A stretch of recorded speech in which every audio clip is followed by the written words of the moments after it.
So Minecraft 1.6 just released with its Nether update, and I want to first of all say that I am really impressed with it. This is one of the biggest and most thorough updates to come from Mojang in a really long time, and I think it's a big step forward for the game as a whole. Not only has it completely refreshed the Nether, but the addition of a new material finally is an exciting addition to the game's overall progression system. As a single update, I'm really satisfied with the Nether update. And so it pains me to say that despite this, today I'm going to be talking about how I'm still disappointed in Minecraft survival as a whole. So I started playing Minecraft back in 2009 during its alpha phase. Minecraft instantly hooked me, and I think we can all relate to that initial joy of playing Minecraft for your first time. Now, last summer, Minecraft exploded, and again, like many other old players, I found myself back in that cube-shaped world. But as I think it went for a lot of us, once I had gone through the game again and really delved into my craving for nostalgia, I found my interest once again slip away. There was just something that felt underwhelming about it all. And so then a few months ago, I actually decided to start a second channel called Nifty Smith, which would focus on none other than Minecraft. The main focus of this channel has been on some really cool mods, but I've also done a basic vanilla Let's Play. And after spending a lot more time with the game, I've come to a realization. Minecraft survival is not good, and it hasn't been good for quite some time.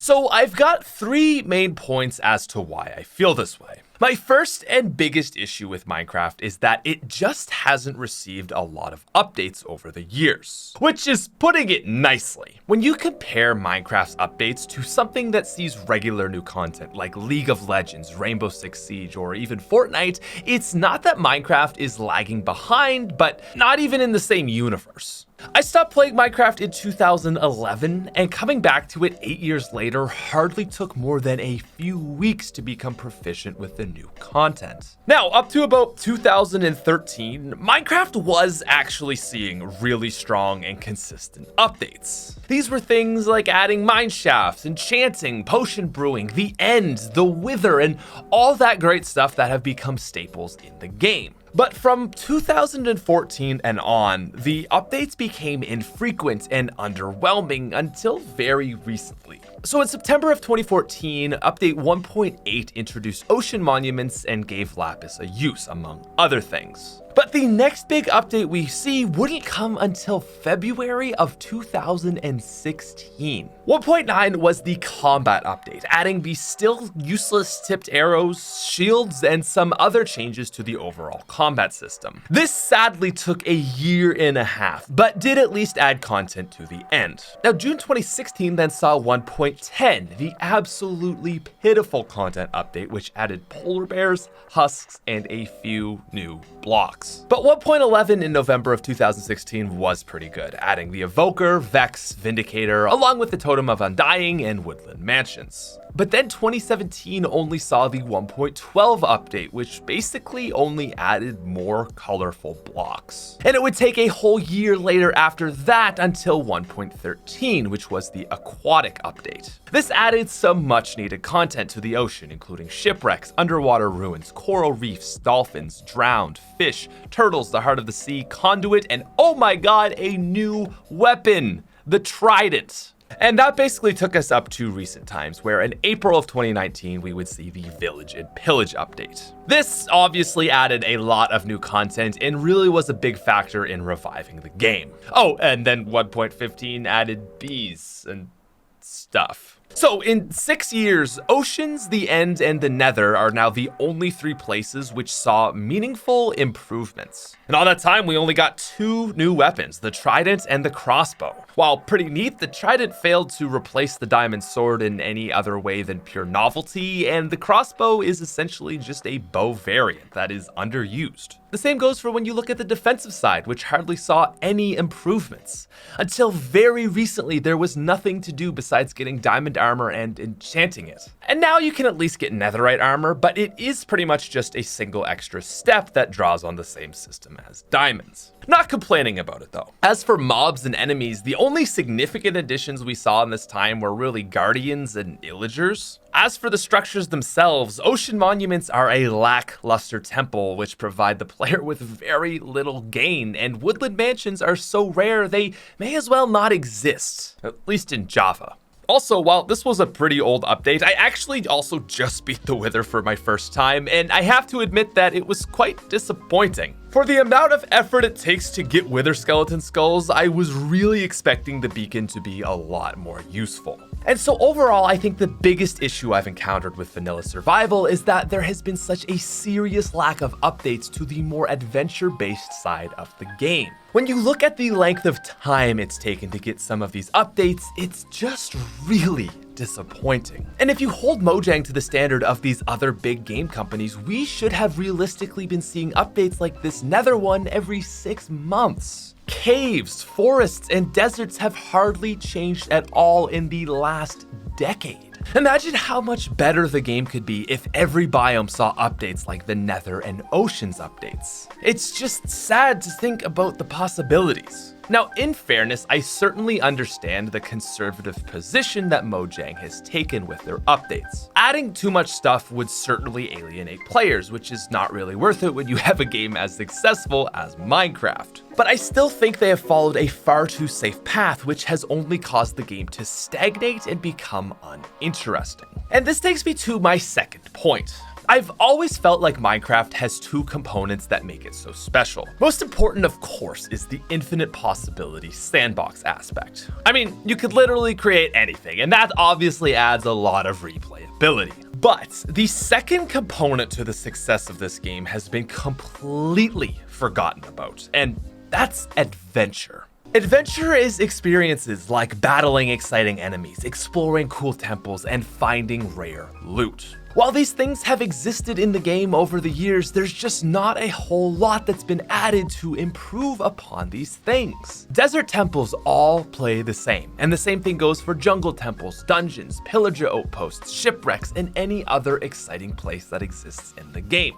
Or should I say, should be exciting place. They've just all slowly grown bland and predictable with time. And so really what I'm getting at here is that these lack of updates have left the game feeling too easy. For a mode called survival, you'd think there would at least be an element of surviving in it. After the first couple nights, which you can easily sleep through, you're basically set to fight anything besides bosses and raids, which are all optional. Other than that, you're just fighting the dangers of the night, which I don't need to remind you is an enemy pool that has hardly changed in the last 10 years. Especially once you get diamond armor, walking around at night or in the Nether becomes an absolute breeze. There's simply no danger as nothing beyond your own failure will kill you. There is an enjoyment I get from the unknown, a suspense which just feels like it was disregarded by the game long ago. I like playing Minecraft and being at least a little bit on edge. It helps to immerse me and really force me to pay attention into what I'm doing. But sadly, I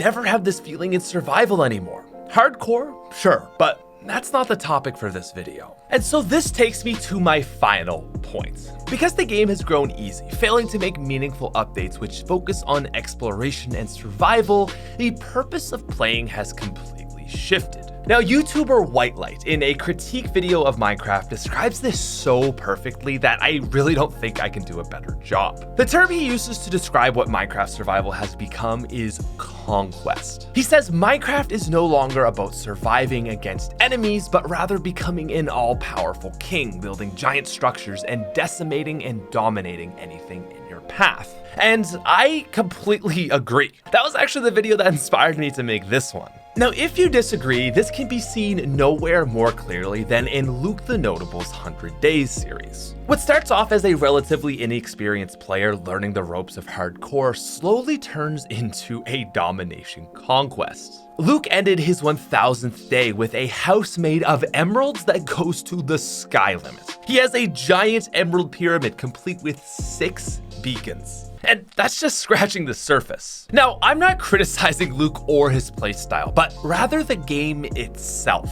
Because the way the game has developed, this is the only way you can play Minecraft Survival into the late game. Once you beat the Ender Dragon, there's just nothing left to explore. It's not about adventure, but rather it becomes a grind fest to get the most things. And I think the fact that Luke's playthrough has been one of the most successful Minecraft series in the last year only affirms this. People don't look to Minecraft for adventure anymore.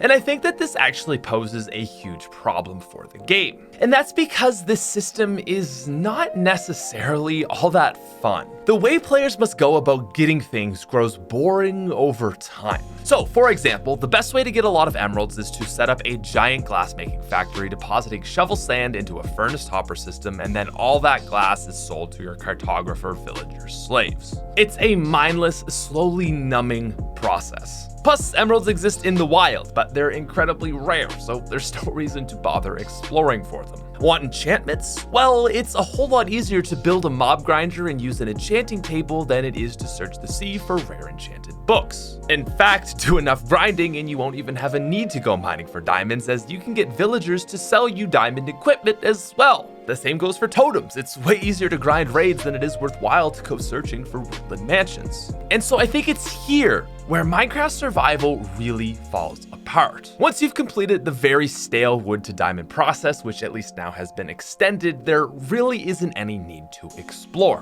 But instead, the game pushes you to farm your way to absolute domination. And to me, that just gets boring. Now, what I want to do from here is compare this to the wildly popular RLCraft mod, which I've been playing and having an amazing time with on my second channel. If Minecraft Survival is now on one side of the spectrum, sort of discouraging exploration and focusing on grinding, RLCraft is on the complete opposite and is basically nothing but exploration and survival. See, RLCraft actually prioritizes adventure. First of all, it's got an incredibly complex progression system. You start with flint, which is a tier below wood, and work your way up through to diamond. But there are all sorts of different weapons, enchantments, and armor, however, not just your basic sword and diamond plates. There are magic rings and amulets that allow additional powers to compete against the insurmountably challenging mobs. Swords, axes, spears, there's so much to this mod. And I'm not saying that Minecraft should add so much to the game that it would alienate its player base, but these items add something to its game that Minecraft doesn't have: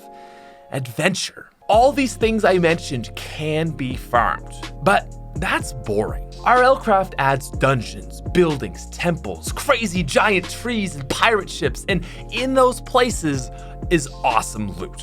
See, the game actually encourages players to move around, explore, and see the world. There are all sorts of new and interesting towers to explore, and while very challenging, they provide players with amazing reward. It's just an incredibly fun experience, and with such a high progression curve, things constantly feel fresh as you work your way towards becoming strong. And now, I'm not saying that Minecraft should become a game like RLCraft. RLCraft is really hard, and you die a lot. Also, RLCraft really doesn't encourage the sandbox side of things that Minecraft is known for. But what I am saying is that Minecraft could learn a lot from this mod package. After all, there's a reason that RLCraft is so popular. And I would at least like to see Minecraft head towards the middle of the spectrum. For a fantasy game, Minecraft has just failed to deliver any feelings of an exciting adventure in the last half decade or more. The game has just slowly slipped into a grind fest of conquest, which encourages players to get the most things, even if the process isn't fun. So I think this Nether update is a huge step in the right direction. But if Minecraft wants to continue to be popular, they're going to need to add a lot more. The most obvious thing would be a cave update. This is a very beaten horse, but for a game that was initially called Cave Game and still has mine in the title, caves are boring. Temples are another horribly lacking feature, which if you've seen one, you've seen them all. I think the game could make these places giant, full of dangerous and unique enemies with really good loot. There is so much that Mojang could add which would spice up the overall experience of vanilla Minecraft. Heck, they could even make a brand new game mode that would specifically focus on the adventure side of things. So yeah, I hope it's clear that I do really like this game. The fundamental concept of Minecraft is so expansive and limitless that despite the major lack of addition over the years, it has remained popular. But it's really the mods alone that are keeping me playing. And while I've been having a blast playing both RLcraft and Skyblock on my second channel, I want to hold basic survival to a higher standard. The game mode is stale and really doesn't provide much outside of just building cool stuff, which isn't fun, but I think the game could be a whole lot more.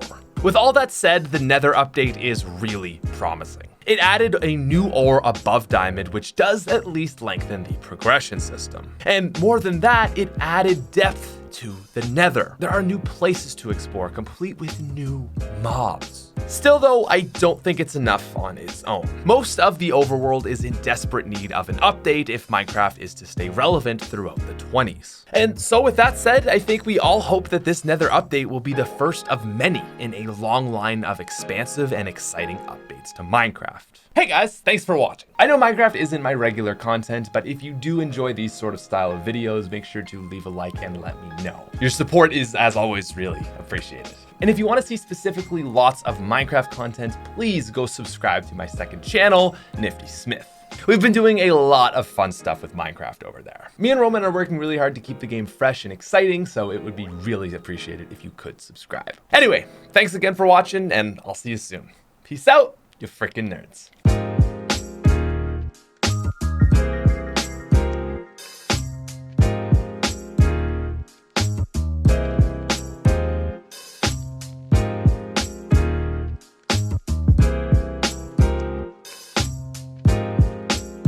I know Minecraft isn't my regular content on this video,